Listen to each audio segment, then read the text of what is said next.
Okay guys, I have a theory. I'm recording with the cool camera today as well, but it's the same thing, it's the same format. I just want to share something that I was thinking in this past period. And it is, let me know what you think about this, I'm really curious. I think we are conditioned to not be happy. We are conditioned to suffer since we were kids. In this last period, I'm focusing a lot on myself, on my inner growth, and on my trauma, on healing from fear-based beliefs and all these things. And I noticed, oh my God, many different things are based on the belief that I should not be happy.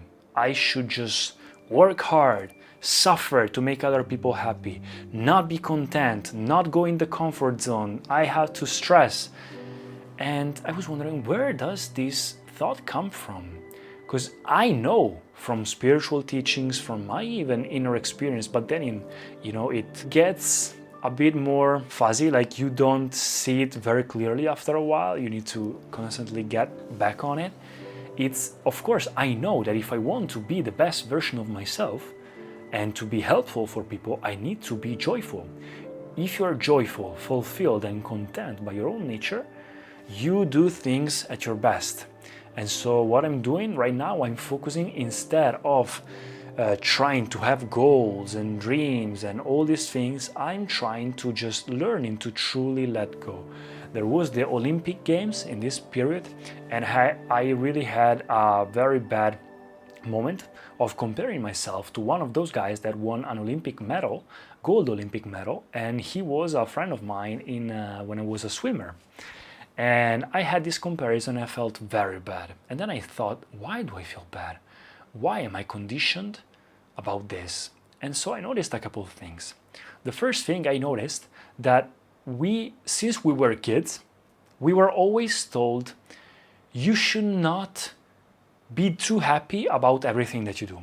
For example, I have a brother, and when we were younger, I was better at him in a few things, and he was better than me in other things.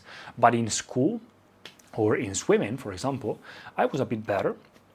And when I came back home, I couldn't celebrate too much because I was afraid, even because of my parents, I was afraid of hurting him. And so in my mind, this thing of I'm celebrating my successes is connected to a belief that people around me will get hurt if I'm good.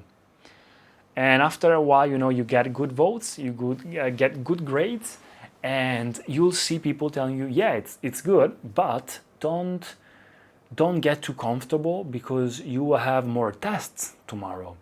Or even in swimming, I was a swimmer, people said, yes, it's okay, today you did a good race, a good time, but be careful, because if you slow down too much because you are content with what you have, you will not get much more. And so you always grow up in this industry, in this society, in a way that you can never be content. You can never be content because you need to pursue and seek more and more and more, one thing after the other. What's the problem with this? The problem is that if you constantly seek something, first you're always stressed, you're always anxious, because you don't know what to choose. And so because when you choose, you are afraid of sacrificing everything else. And so you compare with others to see, oh my God, maybe this is the best way. It's not my way. Maybe this guy has the best way. How to get there, how to get finally to that goal, to that dream of when I get there, I can finally be joyful and happy and content. But there's no such thing. First of all, because other people's paths are not real. You can only go to your path. You can only focus on what's in front of you. And you don't understand that. So it makes you be stagnant and just be dormant and just comparing and suffering. And you are not content with all the little things that you do. And so you are not acting from your best potential. And so this thing that you thought it was your motivation it's your biggest blockage, it's your biggest hindrance. And I was thinking, what do you think about this? Does this happen to you as well? What I'm doing right now to confront this is, of course, being aware of this, be self-compassionate about this. Of course, until now I thought about this because of this, and then release this process, release this pattern. And I'm noticing what are dreams and goals and all these things that we keep seeking, if not just exaggerations of things we know. Like, you constantly seek something, but if you put your contentment, your joy in that thing you are not there yet, you put yourself in a position that you cannot be happy, and so you constantly are enslaved by outer things. Instead, I try to be here, happy, joyful, and on my best version, and then act from there, act from this sense of abundance, act as an expression of joy and not seeking joy. And so I noticed that what are dreams if not just exaggerations of what we already know?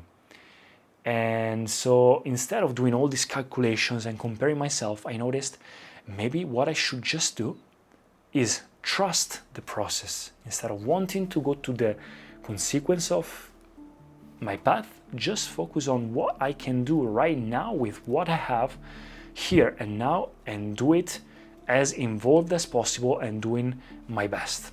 What life or God or the universe puts in front of me right now, I will just focus on that, doing my best, focusing on the next step on my path, and that's it. Not asking too many questions, and just follow my gut intuitions, and probably I will reach anyway that objective, but I don't need it to be happy. I just want to go there, and I will get there even faster. It's a paradox, but I will get even faster there because it's a way for me to express my joy. When you're joyful, you want to share with others. If you're suffering and you lack of things, you get to the world as a beggar. So you need to just accept what is given to you. You cannot choose. And so you need to be careful, because if you cannot choose, as I told you before, this thing in existentialism is called bad faith. You sacrifice everything by choosing, so you're afraid to choose. And so you compare with others and you stay stagnant, and you give the responsibility to others to choose for you. And so you can never be happy like this. You need to take responsibility. And if you think about it, all these anime people, these cartoons characters that you've always envied, was jealous of all their adventures and cool lives, they always do the same thing. Instead of doing too many calculations on where to go, they just surrender totally, as the Bhagavad Gita said, to God. They just take what is in front of them, what life puts in front of them, and involve and do their best at 100% without being entangled by it. So we need to get rid of this fear of being content and learn to celebrate daily. That's it, guys. See you in the next video.